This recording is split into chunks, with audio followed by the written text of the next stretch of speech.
It's D-U-E-U till I see you by this point. You're reading my mind. It's time for football. We about to keep this thing moving. I'm about it, you're with it. Let's do it. We gon' make this thing official. You heard me? If you're the best, then let's prove it. The goal is set to have a team become a unit. Man, we about to keep this thing moving. I'm about it, you're with it. Let's do it. We gon' make this thing official. You heard me? If you're the best, then let's prove it. The goal is set to have a team become a unit. Yeah. Welcome to Football Game Plan's NFL All 32. I am Emory Hunt, the czar of the playbook, and on today's episode, we'll be breaking down the Los Angeles Rams and previewing their upcoming season. But before we get started, let's take a look at some of the key storylines heading into the Rams season as we go into our 4-minute offense. It's going to be a new look backfield in Los Angeles this upcoming season as the Rams moved on from Todd Gurley and seemingly will put the ball in the bellies of a few talented options this year. With Gurley now off to Atlanta, the team expects second-year player Darrell Henderson and rookie Cam Akers to be able to carry the mail for a run game that finished 26th in the league last year, averaging a paltry 93.7 yards a game. Both backs carry the element of the big play that Gurley brought with him to the table. Now the question becomes whether or not they can have that same impact on the game that he did. They are certainly talented enough to do so, and if you're a quarterback Jared Goff, you hope that they can, as it'll take a ton of pressure off him to be able to carry the offense this upcoming season. The Rams will also sport new coordinators as well. Offensively, the Rams brought in Kevin O'Connell, who was most recently with the Washington football team as their QB coach and subsequently their offensive coordinator when Jay Gruden was fired in the middle of last season. And one could point to the progress we saw in Dwayne Haskins once O'Connell took over the play calling duties, and figured the same thing can be done for Jared Goff, who enters his 5th season as the Rams starting quarterback. O'Connell played the position in the NFL and hopes to be able to help Goff, and the entire offense for that matter, maintain a high level of productivity this upcoming season. On the defensive side of the ball, Brandon Staley, who enters his 4th season in the NFL, was named the team's defensive coordinator, taking over for longtime coach Wade Phillips. Staley has run the gambit in his career, coaching at the FBS, FCS, D3, and JUCO levels before jumping into the league as an outside linebacker coach with the Chicago Bears, and he spent last year in that same capacity with the Denver Broncos and helped that unit navigate through some injuries and be successful. The hope is that the same can be done here in LA with a very young core of backers. Sticking with the theme of new here with the Rams, they will be sporting a new look out there on the field as well in 2020. LA decided to update and tweak their helmet and uniform with a more vibrant blue and yellow color, along with a slight upgrade of the iconic ram horn helmet. There is even a bone-colored away jersey, and on the home jerseys, you'll see gradient numbers. Needless to say that these will take some time getting used to, as when they first released them, social media went into a frenzy. I will have to say this though, the more I look at that helmet, the more I like it. However, I'm a traditionalist and I wouldn't have changed their original blue and yellow look. To me, that was just perfect. Now, in conjunction with that new look, the Rams will also be playing in a new stadium this year. SoFi Stadium will house both the Rams and Chargers, and it looks absolutely marvelous. The vision is that this will be a complex that plans to host Super Bowls, college football championship games, World Cups, as well as Olympic events, and the adjacent Hollywood Park will be the new home to NFL Media and NFL Network headquarters, amongst other amenities around the area. And I do believe there's a lot of excitement coming out of Southern California this upcoming year. Now, getting back on the field for the Rams, this year there will be some big shoes to fill by some of the players that are on the roster. We spoke about Todd Gurley and the guys that will be tasked to replace him, but when you look at the exodus of Brandon Cooks, Corey Littleton, Clay Matthews, also Dante Fowler, the Rams have some questions to answer in that regard. That's why the team will look toward Josh Reynolds to step up a receiver, Micah Kiser and Troy Reeder to take the place of Littleton, and either rookie Terrell Lewis or Leonard Floyd to assume the roles left by both Matthews and Fowler. While there are big shoes to fill, Los Angeles has done a strong job of having plans in place, so to speak.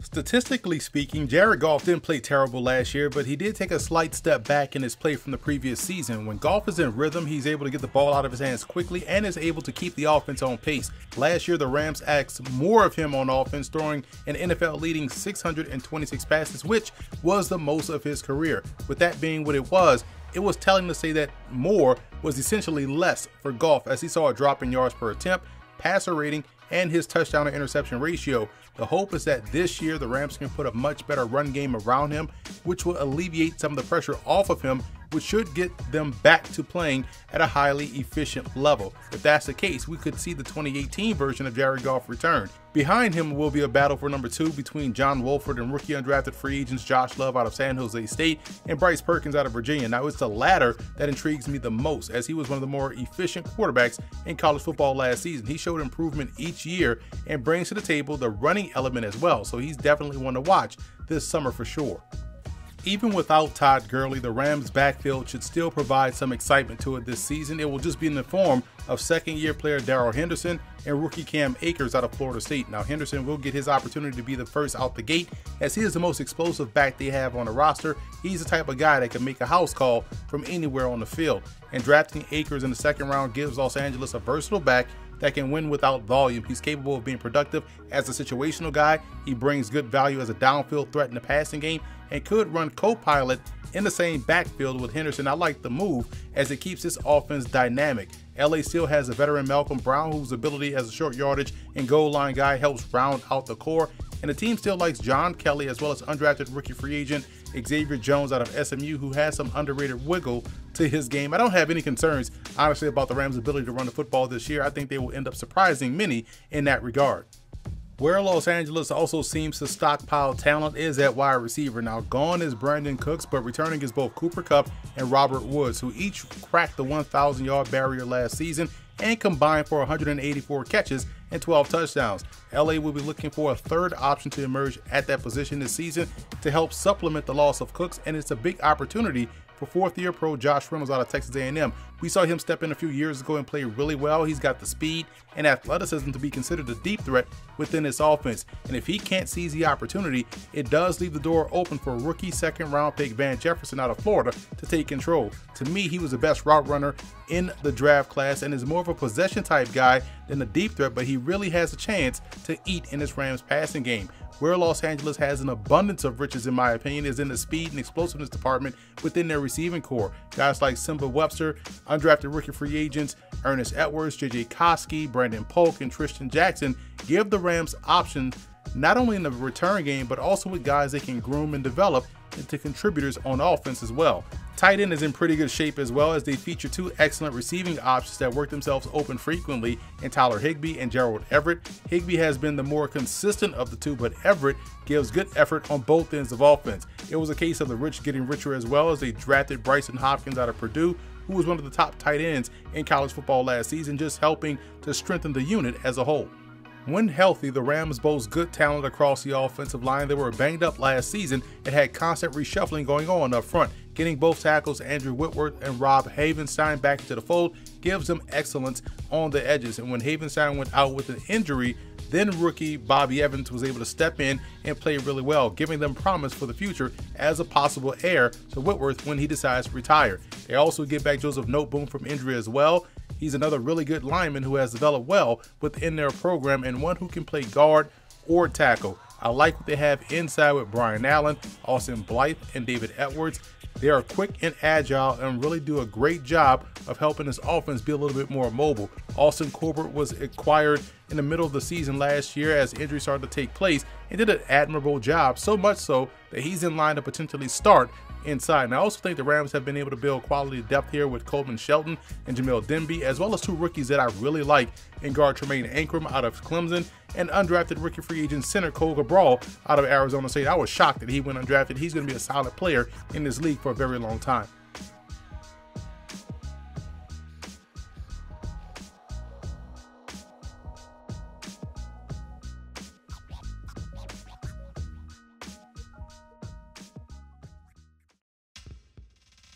On the defensive side of the ball, starting up front, Aaron Donald still remains one of, if not the best defensive player in football. Last year, he finished with 12.5 sacks and 20 TFLs, earning his 5th first-team All-Pro honor. He's led the league in back-to-back years in TFLs with 25 and 20 respectively, so there isn't a question about what he brings to the table. Now, outside of him is where the Rams are hoping to see improved play. Now, they were able to get back Michael Brockers this offseason after his deal with the Baltimore Ravens fell through, and he gives them a solid returning starter at defensive end. The newbie of the group is free agent signee A'Shawn Robinson from the Detroit Lions, who will man the nose tackle position, hoping to bring a bit more stoutness inside. The Rams were a bit mediocre in defending the run last year and would welcome improved play with Robinson as well as second-year player Greg Gaines, who came out of Washington last year in the draft. The team likes the progress they've seen from both he, Sebastian Joseph Day, as well as Morgan Fox. But I'm intrigued by a couple of undrafted rookie free agents that have a chance to impress, and that's Jonah Williams out of Weber State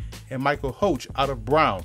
Williams brings a pass rushing presence at end, while HOECHT was one of the most disruptive interior defensive linemen in the FCS this past season and was a high draft pick in the CFL. So keep an eye on those two guys this upcoming summer.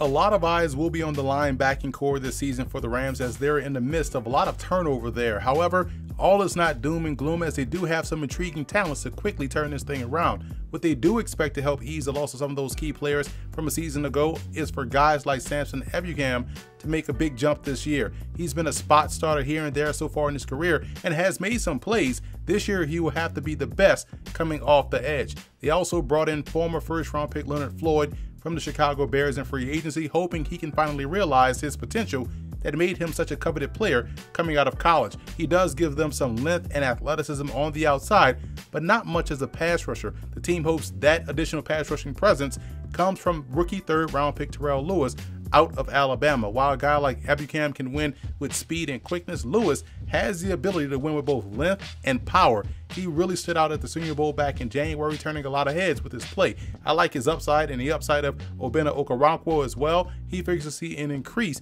in his playing time this year also. Justin Lawler is an underrated player who brings good depth on the edge, and they really like Natrez Patrick as well. Now on the inside, the Rams found a gem last year in undrafted rookie free agent Troy Reeder out of Delaware, who ended up starting 8 games for them and finished with 58 tackles and 2 forced fumbles. He proved to play well on both ends of defense. They hope for the same type of jump from third-year player Micah Kiser, who has talent but has been plagued by injuries so far in his career. If he's healthy, he gives them a heady player that's a solid run defender. Now, adding Kenny Young last year from the Ravens was a very good pickup. Young was a promising young player for the Ravens and figures to have a bigger role within the rotation this upcoming season. And keep an eye out for 7th-round draft pick Clay Johnston out of Baylor. He was a steal in my opinion because he dropped in the draft solely because of an injury. He was balling out of control at Baylor prior to going down in the middle of the season. He has very good athleticism and is a good blitzer as well.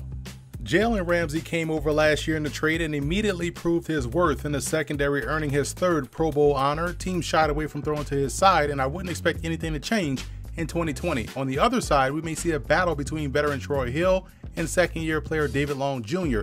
Hill started 9 games last season, picking off 2 passes while breaking up another 8, but Long has the upside potential that you look for. He's got very good athleticism and is a solid matchup defender, which is why I thought he could play well inside as well as on the outside. Now, Darius Williams and Adonis Alexander round out the depth chart here for the Rams, with Alexander being also able to serve as a safety as well. Speaking of safety, the Rams have some good ones with John Johnson III and Taylor Rapp. Both guys are consistent and are darn good football players. Johnson returns back to full strength after missing 10 games with an injury, while Rapp played well as a rookie, finishing with 100 tackles, 8 PBUs, and 2 interceptions. He's the move piece at the position that should push for Pro Bowl honors this upcoming season. I'm really impressed by rookie Terrell Burgess out of Utah. He graded out as our #1 combo safety in the draft class, meaning that he has the ability to match up in coverage as a corner or play either safety spot. He's got the instincts, athleticism, and ball skills that you want patrolling back deep, and it wouldn't surprise me to see him earn a ton of playing time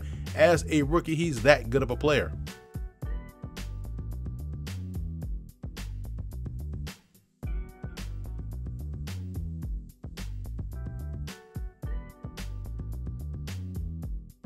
Football Game Plan is brought to you in part by 9th and Lux. Visit the website 9thandlux.com and check out the clothing gallery.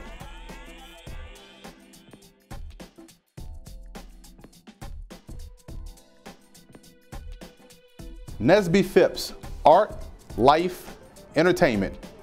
NesbyPhipps.com. Grind It Out Fitness. Visit the website grinditoutfitness.com and download the app.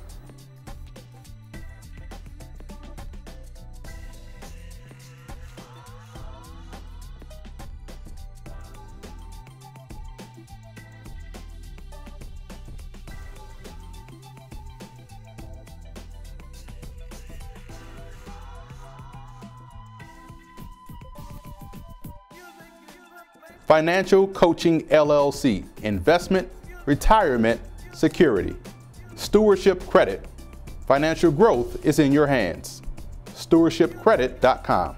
Adrienne Marie Photo, photographer, writer, management. AdrienneMariePhotography.com. Lock Multimedia. Be sure to order your copy of the Go-Go Offense by Coach Brennan Marion on footballgameplan.com/GoGoOffense. Coach Marion goes through the ins and outs of his explosive offense, one that's tearing up the college football field and putting a lot of points on the scoreboard. Again, you can order your copy at footballgameplan.com/GoGoOffense.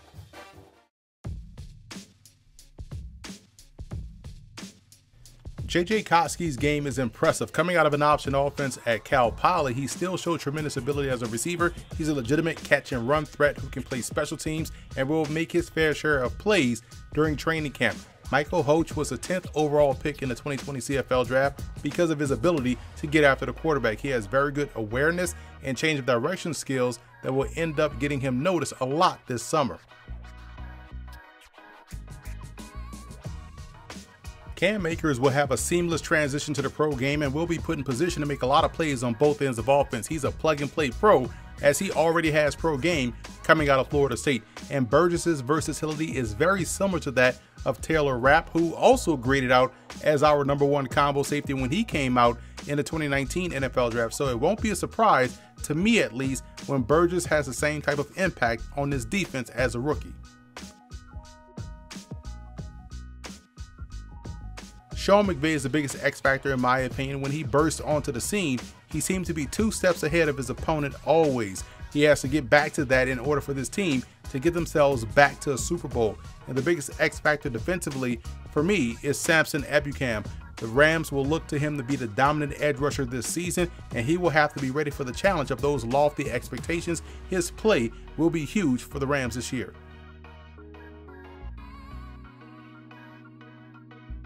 Look for Darrell Henderson to break out this season. He was my #1 running back in the 2019 draft class because of his ability to hit the home run. Now as a full-time starter, he doesn't have to worry about when his next carry will come. Expect him to crack the 1,000-yard mark this season. Defensively, I like David Long Jr. to break out in the secondary. He got his feet wet last season, and as is the case with SAMSON EBUKAM, a lot will be asked of Long this year, and I believe he will take full advantage.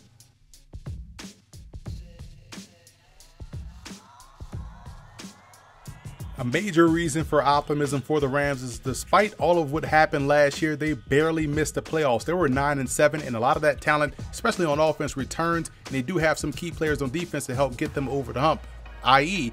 Aaron Donald and Jalen Ramsey, 2 of the best players at their respective position, give you hope defensively, but their receiving core to me is something that you always are optimistic about because they have explosive talent everywhere across the board and even down that depth chart. So there's a lot of reason to be optimistic about the Rams in 2020.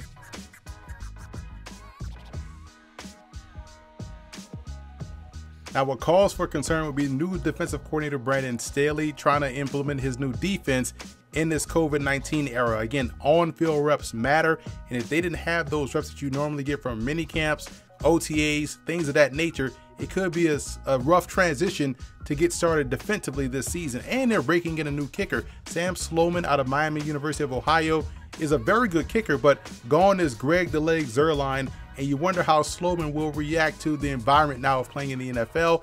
It's a big task for a rookie, so that's a slight question mark I have going into the season.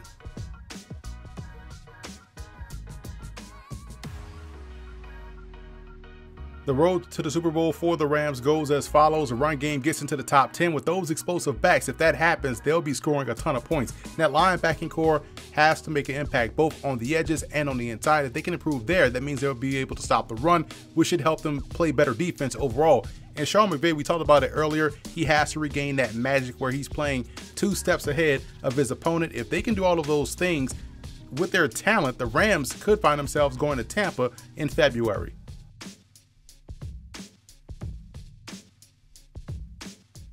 I have the Rams finishing 3rd in the NFC West. This is a football team I think will have a winning record like they did last year. And what could be the determining factor of them going to the playoffs or not will be if their defense, I'm talking about the back 7, can get up to speed and get back to playing that opportunistic football. If they can rush the passer, turn the ball over, they can get to the playoffs. But I do think they have enough offensively to where they're going to have a winning record and put themselves in position for that final playoff spot. So that's it for this edition of Football Game Plan's NFL All 32. I am Emory Hunt, the czar of the playbook. Be sure to follow me on all of my social media accounts. And don't forget to check out and subscribe to the Football Game Plan Network located at youtube.com/footballgameplan. Also subscribe on iTunes to Football Game Plan Podcast and leave us a 5-star rating. And keep it locked here on our YouTube channel as we're going to have a ton more Rams video content coming down the pike. It's EUE, tell I see you by this point, you're reading my mind. It's time for football. We about to keep this thing moving. I'm about it, you're with it, let's do it. We gon' make this thing official, you heard me? If you're the best, then let's prove it. The goal is set to have a team become a unit, man. We about to keep this thing moving. I'm about it, you're with it, let's do it. We gon' make this thing official, you heard me? If you're the best, then let's prove it. The goal is set to have a team become a unit, yeah.